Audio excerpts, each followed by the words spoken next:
Hi guys, welcome to இபதர் vlogs. இன்னைக்கு Sunday vlog தான் பார்க்க போகிறோம். அதாவது சண்டே சொதப்பல் டே அப்படின்றது நம்ம இன்றைக்கி பார்க்க போகிறோம். பீச்சுக்கு போகலாம். நான் என் ஹஸ்பண்ட் என் பையன் 3 பேரும் கிளம்பணும். பட் என் பையனுக்கு கிளம்பி ட்ரெயினில் ஏறும்போது உடம்பு சரியாமல் போய் ஒன்றும் இல்லை, கேன்சல் ஆகி திரும்ப வந்துட்டோம் வீட்டுக்கு. அப்புறமா நான் வீட்டுக்கு வந்து ரொம்ப சேடாக உட்காந்துட்டு நான் ஆசைப்பட்டது எதுவுமே எனக்கு கிடைக்க மாட்டேங்குதேன்னு கொஞ்சம் ஃபீலிங்காக உட்காந்துட்டு இருக்கும்போது, நீ வா பக்கத்தில் இருக்கிற கடைக்காவது போயிட்டு ஏதாச்சும் சாப்பிட்டு வரலாம் அப்படின்னு சொல்லிட்டு மீட் அண்ட் ஈட் கூப்பிட்டு போனார். சரி நாங்கள் போய் ஆர்டர் போட்டோம். ஆனால் என்ன என்னோடய கிறகத்தை பார்த்தீங்களா, அங்கேயும் நான் ஆசைப்பட்டு நான் சாப்பிட்ணுன்னு நினச்சேன், எதுவுமே கிடைக்கல. இல்லைன்ற பதில் மட்டும் தான் வந்தது. எதுவுமே கிடையாது. சரி ஒரு ஃப்ரெஞ்சு ஃப்ரையும் ஒரு வெஜ்ஜு நக்கெட்ஸும் சொல்லிடலாம், அப்புறம் ஒரு பர்கர் சொல்லிடலான்னு சொல்லிட்டு வேறு வழி இல்லாமல் ஓகே அப்படின்ற மாதிரி இன்றைக்கி டே கண்டிப்பாக எனக்கு ஃபுல் சொதப்பல்னு நானே சரி ஓகே அக்செப்ட் பண்ணிவிட்டேன். வேறு வழி இல்லை, அக்செப்ட் பண்ணி தான் ஆகணும் அப்படின்ட்டு ஆர்டரை போட்டு வந்து உக்காந்தேன். என் பையனும் அவங்க அப்பாவும் பண்ணுற சேட்டையை பாருங்கள் என்ன பண்ணிக்கிட்டு இருக்காங்கன்ட்டு. அப்புறம் சரி என் பையன் என்ன பண்ணிட்டான், அதை என்னமோ இதுவும் நினச்சி விளையாட ஆரம்பிச்சிட்டான். நான் என் ஹஸ்பண்டை சொன்னால் அவர் இப்படி பார்க்கக்கூடாதுடா தங்கம், இப்படி திருப்பி பார்க்கணுன்னு சொல்லிட்டு இதில் பாரு உனக்கு என்ன வேணும் கேளுன்ற மாதிரி என் ஹஸ்பண்டை அதுக்கு மேலே. அப்போ நான் பையனும் சேர்ந்துக்கிட்டு ஆர்டர் பண்ணுறாங்களாம்மா. நான் சொன்னேன் நீங்கள் ஆர்டர் பண்ணுங்கள், இன்னொன்னா சாப்பிடுங்க, ஆனால் அங்கே சொல்கிறது யார், நான் தான் சொல்லணும், நான் சொல்ல மாட்டேனே அப்படின்ற மாதிரி சொல்லிட்டு உட்காந்து வச்சுருந்தேன். அப்புறம் என் ஹஸ்பண்ட் கீழே இறக்கி விட்டார். டிவி பார்க்க சொன்னார், டிவி பார்க்கல, கீழே இறக்கி விட்டார். அதுக்கப்புறமா கீழே இறக்கி விட்ட அப்புறம் என்கிட்ட வந்தான். என்கிட்ட ஒரே விளையாட்டு தான். என்கிட்ட வந்தாலே அவனுக்கு இதுதான் என்னை வச்சு செய்வான் என் பையன். என்னை பார்த்தா அவனுக்கு எப்படி இருக்கும் தெரியல, இழிச்ச வாய்மை தெரிதா இல்லை மென்டல் மாதிரி தெரிதான்னு தெரில, அடின்னு அடிப்பாங்க. காதிலே பார்த்தீங்களா இப்போ இப்படி சிப்புன்னு அடித்தான்ட்டு ஒரு ரெடி அடித்தாலும் சும்மா அப்படியே இது மாதிரி அடிப்பாங்க. அதனால் காது வலியே வந்துருச்சுங்க எனக்கு அவன் அடித்ததில். அப்புறம் சரி ஓகே பரவாயில்ல அப்படின்னு சொல்லிட்டு நானும் அவனும் விளையாண்டுக்கிட்டு இருந்தோம். ஏன் ஹஸ்பண்டை சுற்றி எப்போ வீடியோ எடுத்தாருன்னு தெரில, சுற்றி வீடியோ எடுத்து வச்சுருக்காரு எடுக்கவே தெரியாமல். அதுக்கப்புறம் சரின்னு சொல்லிட்டு என் பையன் கூட நானும் அந்த இதை பார்த்துட்டு டே தம்பி உனக்கு எல்லாம் வேணுமாடா சொல்கிற அம்மா வாங்கி தரேன் அப்படின்னு சொல்லிட்டு இருந்தேன். ஆனால் என்ன ஒரு விஷயம் அப்படின்னா, நாங்கள் பண்ணுற இந்த அழிச்சாட்டியத்தை அங்கே இருக்கிறவங்க எல்லாருமே பார்த்து சிரிச்சுக்கிட்டே இருந்தாங்க. அந்த கடையவே ஒரு வழி பண்ணிட்டு வந்தோம். என் பையனா வந்தவங்க நாங்கள் உள்ளே வரும்போது நிறைய பேர் இருந்தாங்க. நாங்கள் வந்ததுக்கப்புறம் ரொம்ப நேரம் ஆகிடுச்சு, எங்களுக்கு ஆர்டர் போட்டு வரவே இல்லை. ஸோ நாங்கள் சாப்பிட்றதுக்கு முன்னாடியே எல்லோரும் நிறைய பேர் கிளம்பி போயிட்டாங்க, கடையே காலி ஆகிடுச்சு. காலியான கடையில் நாங்கள் போட்ட அட்டகாசம் இருக்குதே, கொஞ்சம் கொஞ்சமாக அட்டகாசம் பண்ணோம்.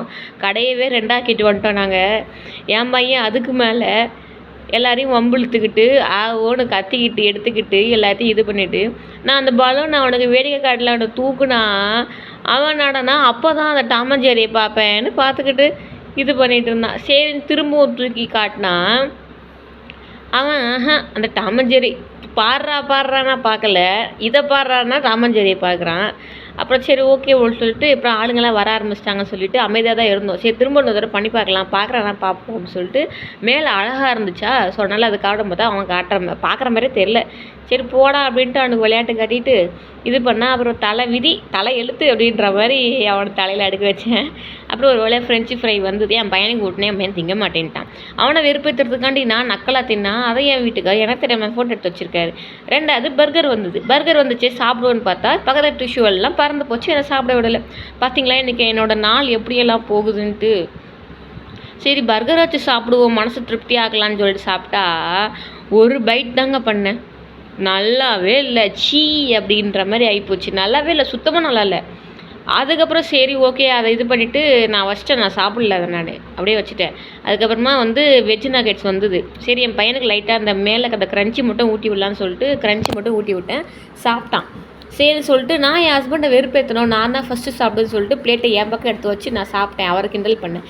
அதையும் அவர் வீடியோ எடுத்து வச்சு இப்படிலாம் பண்ணியிருக்காரு. அதையும் நான் வீடியோ போடுறேன் பார்த்திங்களா, நான் எவ்வளோ கிடச்சியாக இருப்பேன். அதுக்கப்புறம் சரி என் பையனுக்கு லைட்டாக அந்த ஓரத்தில் அந்த க்ரன்ச்சி மட்டும் எடுத்து ஊட்டினேன். அவன் சாப்பிட்டு இருந்தான், பட் கொடுக்கக்கூடாது தான் சாப்பிட்டு இருந்தான்.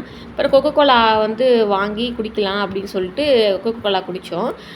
நான் குடிக்கும் போது நான் வாயில் வைக்கும் போது ஆங்கிறான், அவன்கிட்ட கொடுத்தா அது பண்ண அவன் பண்ணும்போது கோவம் வந்துடுச்சு, தலைமுடியை பிடிச்சி இழுக்க ஆரம்பிச்சிட்டான் அவனே. சரி ஓகே அப்படின்னு சொல்லி சமாதானப்படுத்திட்டு நான் குடித்தேன். எனக்கு கூலிங்காக குடித்த உடனே அப்படியே சுருக்குன்னு ஒரு மாதிரி ஆகிப்போச்சு. அதுக்கப்புறம் சரி ஓகே அப்படின்ட்டு கொக்கோகோலாவை குடிச்சிட்டு நானும் என் பையனும் அங்கே ஒரு பொண்ணு வந்துச்சுங்க. அந்த பொண்ணை ஒரு வழி பண்ணிட்டான் என் பையன். அந்த பொண்ணே கூச்ச சுபாவமாக இருக்கிற பொண்ணு. ஆனால் அந்த பொண்ணை பக்கத்தில் போய் போய் அந்த பொண்ணை ஒரு வழி பண்ணிட்டாங்க என் பையன். ஏன்னா பில்லு பே பண்ணுறதுக்கு லேட் ஆகிடுச்சி, ரொம்ப லேட் ஆகி போச்சு பில் பே பண்ணுறதுக்கு. அதுக்கப்புறமா அதற்கு என்ன பண்ணுறது சொல்லிட்டு நாங்கள் விளையாட்டு காட்டிக்கிட்டு எடுத்துக்கிட்டு இது பண்ணிகிட்டு இருந்தோம். அதுக்கப்புறம் ஒரு வேளை பில் பே பண்ணுறதுக்கு நான் வந்து அம்மாவுக்கு வந்து ஃப்ரெஞ்சு ஃப்ரை ஆர்டர் போட்டிருந்தேன், பேக்கிங்க்காக சொல்லியிருந்தேன். சரின்னு சொல்லிட்டு அதுவும் வந்துருச்சு. அப்புறம் பில் பே பண்ணிவிட்டு எவ்வளோ நேரம் கழிச்சு வந்துச்சு? 1.5 ஹவர்ஸ் கழிச்சு. நாங்கள் ஆர்டர் பண்ணி 1 ஹவரு, சாப்பிட்டு 1 ஹவர் கழிச்சு பில் பே பண்ணோம், பார்த்துக்கோங்க. அதுக்கப்புறம் ஒரு வேளையை பே பண்ணி எடுத்துகிட்டு அந்த ஃப்ரெஞ்சு ஃப்ரை எடுத்துகிட்டு நானும் என் பையனும் கிளம்பி வந்துட்டு சரி ஓகே நம்ம அப்புறமா வீட்டுக்கு நம்ம போகலாம், இன்றைக்கி டேவே எனக்கு சொதப்பின்னு சொல்லிட்டு என் பையன்கிட்ட பேசிட்டே வந்தேன். நான் பேசிட்டு வரதை பார்த்து எல்லாம் வேறு என்னையவே பார்த்தாங்க. இந்த மாதிரி பாருங்கள், எனக்கு இன்றைக்கி நாள் சரியில்லை, எனக்கு தான் தெரியும் அதோட கஷ்டம் என்னன்ட்டு அப்படின்னு சொல்லிட்டு பேசிகிட்டே நானே என் பையனும் கிளம்பி வந்தோம். அப்புறம் பைக்கிட்ட வந்ததும் அவங்க அப்பா திரும்பி ஐயோ என் வீட்டுக்காரரை மறந்துட்டு வந்துட்டேனே சொல்லிட்டு இது பண்ணிவிட்டு வந்தோம். அப்படியே எங்கள் அம்மா வீட்டுக்கு போயிட்டு எங்கள் அம்மா கடைக்கு போய் என் பையனை போய் அவங்கக்கிட்ட கொடுத்துட்டு நீங்கள் வீட்டுக்கு கூட்டிகிட்டு போங்க அப்படின்னு சொல்லிவிட்டு டாட்டா சொல்லிவிட்டு அங்கேருந்து வெஜிடபிள் ஷாப்புக்கு வந்து எவ்ரி சண்டே வந்து நாங்கள் வெஜிடபிள் வாங்குவோம், மொத்தமாக வாங்கிட்டு வருவோம்.